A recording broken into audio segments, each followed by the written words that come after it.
Shalom, Bapak Ibu yang kami kasihi dalam nama Tuhan Yesus Kristus. Kami dari Majelis Daerah YPP Batu di Sumatera Bagian Selatan dan Sekolah Tinggi Teologi Ebenezer dalam program Sabda Ilahi menyapa Anda pagi ini.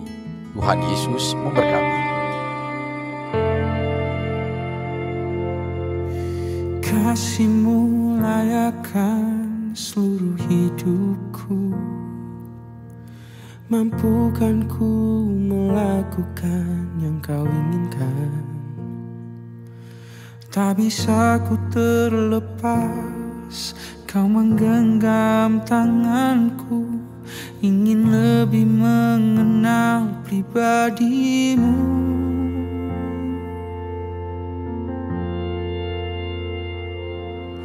Ku terhubung denganmu, selalu melekat di hatimu. Firman-Mu itulah dasar hidupku yang berdaulat atasku. Shalom, selamat pagi Bapak Ibu yang diberkati oleh Tuhan. Pada pagi ini kita akan merenungkan firman Tuhan yang terambil dari Kitab Kolose 3 ayat 5-17. Saya akan bacakan di ayat yang kelima saja. Karena itu, matikanlah dalam dirimu segala sesuatu yang duniawi, yaitu perjabulan, kenajisan, hawa nafsu, nafsu jahat, dan juga keserakahan yang sama dengan penyembahan berhala. Bapak Ibu yang diberkati oleh Tuhan, tema kita pada pagi hari ini adalah hidup sebagai manusia baru. Mengingat pada dasarnya manusia memiliki natur keberdosaan, ini merupakan akibat dari kejatuhan manusia ke dalam dosa. Sehingga manusia mengalami kerusakan total secara karakter dan moral yang menjadi musuh Allah.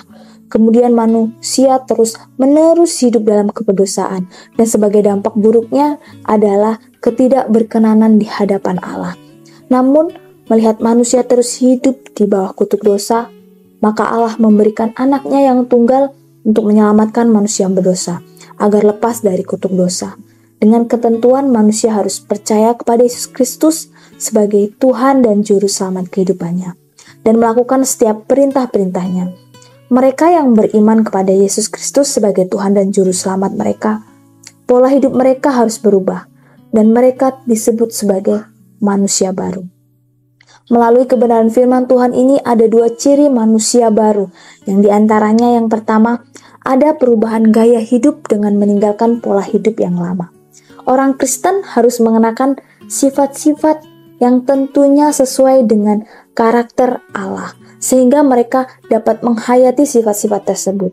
Mereka tidak hanya memiliki sifat tersebut, tetapi adanya tindakan yang dapat mendefinisikan kehidupan Kristen. Sebagaimana Kristen hidup, demikian pula orang-orang Kristen harus hidup.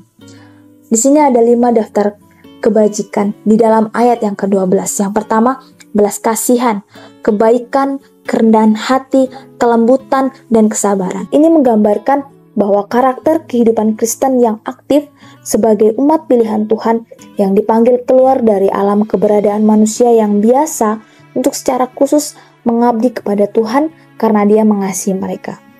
Komunitas Kristen hidup sebagaimana ia mewujudkan Injil yang dengannya ia dipanggil dan yang sekarang diberitakan. Ketika seorang bertobat dan mulai berjalan bersama Kristus, hidupnya akan berubah dan nafsu serta dosa yang mendominasi hidupnya akan hilang.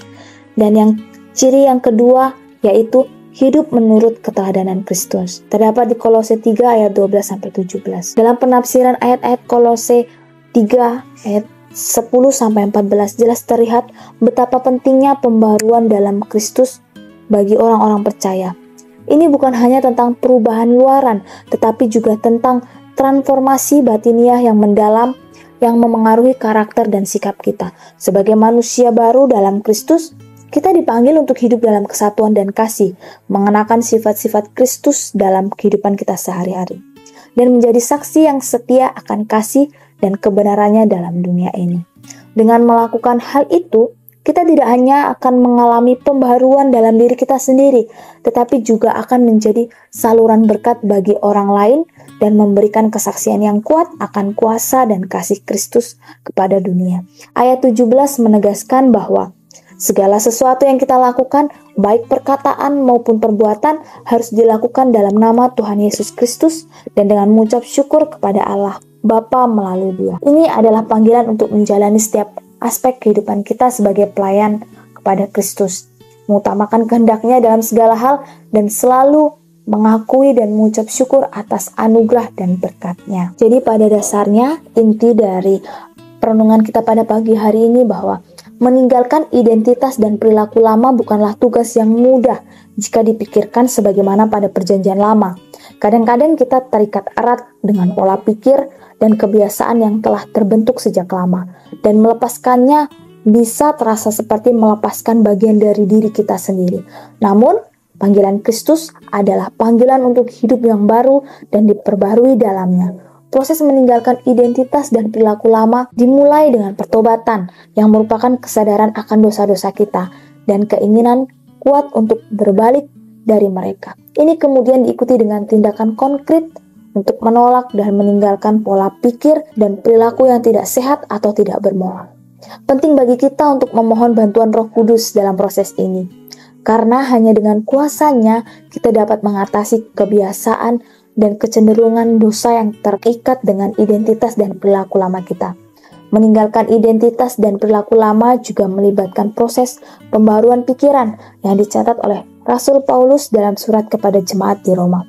Ini berarti mengubah pola pikir kita sehingga sesuai dengan kehendak Allah, bukan dengan keinginan duniawi atau nafsu daging kita. Mari kita berdoa. Tuhan Yesus yang baik, terima kasih untuk kesempatan pada pagi hari ini, mengingat bahwa natur kami sebagai manusia berdosa. Kami diingatkan di Kolose 3 ayat 5-17 ini Tuhan, dengan tema hidup sebagai manusia baru. Biarlah ketika kami mengambil komitmen menjadi hidup sebagai manusia baru. Amin. Mari kita berdoa. Tuhan Yesus yang baik, terima kasih untuk kesempatan pada pagi hari. Amin. Tuhan Yesus yang baik, terima kasih untuk kesempatan pada pagi hari ini yang Tuhan berikan kepada kami, sehingga kami boleh bangun dari tempat tidur, kami boleh merenungkan kebenaran firman-Mu. Tuhan Yesus, mengingat natur kami berdosa, kami diingatkan kembali dalam renungan pada pagi hari ini, hidup sebagai manusia baru yang terdapat di Kolose 3 ayat 5-17. Biarlah Tuhan Yesus, renungan pada pagi ini dapat menjadi pedoman hidup kami. Kami boleh meninggalkan natur kami sebagai manusia berdosa, dan kami dapat berusaha untuk menjadi manusia baru yang layak di hadapan Tuhan. Terima kasih Tuhan, berkati kegiatan kami sepanjang hari ini, biarlah tangan Tuhan terus menopang kami. Di dalam nama Yesus, kami sudah berdoa dan mengucap syukur. Amin.